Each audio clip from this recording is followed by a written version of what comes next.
What's going on, friends? Performance Harley upgrades are always regarded as just a way to go fast and have fun. But there is a whole other side to upgrading your Harley-Davidson and putting some performance into the bike that is rarely talked about, and for the most part, it's pretty much forgotten. Performance Harley upgrades are a lot of fun, absolutely no doubt there. But this can be a two-pronged approach depending on what you actually use your motorcycle for. Have you ever considered just how much your Harley-Davidson weighs before you ever get on the bike, just when it's sitting there with all the fluids needed, ready to run? A fully dressed Harley-Davidson touring bike can weigh well over 900 pounds. That's before you put a passenger on it, yourself, and you load the bike down with gear, not to mention any accessories that you may have added to the motorcycle. Harley has done a decent job over the years providing us with enough torque to get the job done, but sometimes just enough really isn't enough at all. If you guys enjoyed the video today, please don't forget to hit that like button and consider subscribing to the channel if you haven't done so already. Now, the stock power is pretty good for some people, and others prefer a stage 1, which provides a nice little bump. Free-flowing air cleaner, exhaust, and a tune. This is what a majority of riders are running with out there. Now, with all that done, your horsepower to weight ratio is pretty decent. Now, considering back in the 90s, a stock Harley-Davidson 80-inch Evo and an Electroglide touring bike that weighs roughly about 800 pounds, these engines were making roughly about 50 to 60 horsepower and maybe about 60 to 70 foot-pounds of torque.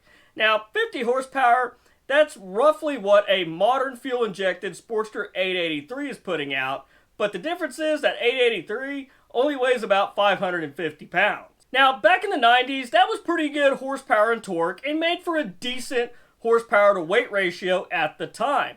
Now, you go ahead and put yourself on that bike, a passenger, and you load it down with gear, and that old 80-inch Evo that's only pumping out about 50 horsepower and maybe 70 foot-pounds of torque, that thing is now hauling well over 1,000 pounds. That really tips the balance of the horsepower to weight ratio in a direction that's not necessarily favorable. So, some mild performance upgrades like a cam, you put a free-flowing exhaust, air cleaner, you get the carburetor tuned, and all of a sudden that 50 horsepower Evo is now making roughly 70 to 75 horsepower and upwards of 80 foot-pounds of torque. That is a good upgrade, and that swings that pendulum of horsepower to weight back in your favor quite a bit. Now, Harley-Davidson gained more power with the twin cam engines. Take, for example, that same Electroglide from the 90s, updated to the modern day with a twin cam 103HO. The bike weighs roughly about 900 pounds now, so it did gain some weight, but you gain more power. The 103HO and that Electroglide usually roughly is putting down roughly about 78 to 80 horsepower and about 90 to 92 foot-pounds of torque. Now, there's no doubt that that's going to feel a lot better running down the road with that added horsepower and torque. But you're still hauling way over 1,000 pounds at this point, so let's consider passing power, for example. Sure, it's going to pass semis on the highway, no problem. But how fast can you get out of your lane, complete your pass, and then get back safely into your lane of travel? Another thing to consider is how much roll-on power do you have when it comes to passing.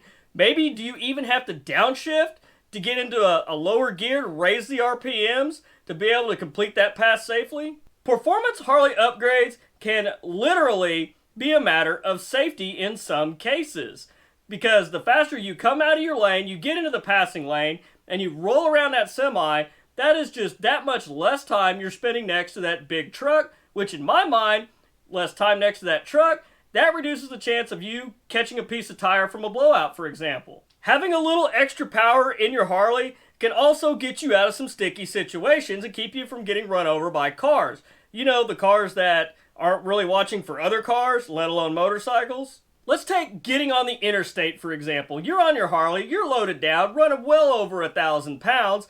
Everybody's going to move over to the left and let your Harley-Davidson safely merge onto the interstate, right? Well, in my experience, sometimes, but more often than not, people aren't going to move out of the way for you. So having some extra power to be able to get up to speed faster and merge into traffic at speed, that'll help keep you from getting run over out there.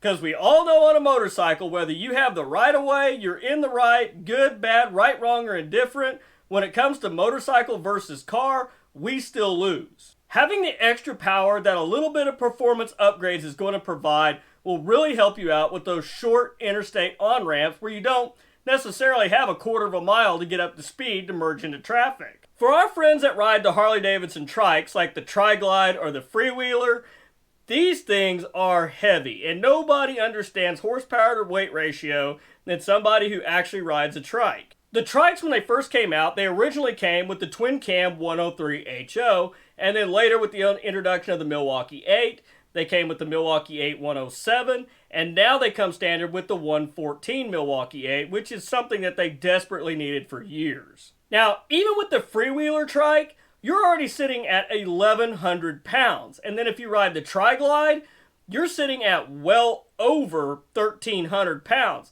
And as I mentioned, this is before anything is on the bike. This is just the fluids ready to run, sitting there ready to go. And not to mention, you are turning a couple of big car tires on the back. So you definitely want to have some extra power there. Now with the Trikes, there's nothing special done to the motors from the factory. These are the same motors that are in the two-wheeled motorcycles. So you're getting that same stock horsepower and torque, just carrying a more massive amount of weight around. While Harley performance upgrades are a lot of fun and they're great for bragging rights, there really is a safety and utility factor to doing upgrades to your Harley-Davidson's motorcycle's engine. And guys, it doesn't matter if it's a Sportster, a Dyna, a Softail, a touring bike, or even a Trike. Any one of these motorcycles can really benefit from some performance upgrades. And not to mention, if you guys put a bunch of accessories on your bike, windshields, bags, load them down with all kinds of stuff, you're tipping the balance of that horsepower to weight ratio into an area that's not so favorable. So to counteract that, you're going to want to do some upgrades to your bike's engine. Cam swaps, big bore kits, higher compression, ported heads, free-flowing exhaust, air cleaners, tuners, all these things come together or individually to help tip that balance of power back to where we want it. Not to mention, if you ride a stripped-down bike, that's just plain fun because it's a heck of a lot lighter. And even with performance Harley upgrades, if they're done right and they're done in moderation, these things aren't going to affect the longevity of your engine or even its reliability. So guys, if you've been on the fence trying to convince yourself or your significant other that you need to spend some money and upgrade the engine in your bike, I really hope I gave you some good talking points to try to make a sale to yourself or to someone else. But anyhow guys, that's all I've got for you this week. If you enjoyed the video, please don't forget to drop a like and consider subscribing to the channel if you haven't done so already. But anyhow guys, until next week, you guys stay safe on the streets, ride smart, dodge those cars, and I'll catch you guys back here next week with a brand new video. Thanks for watching.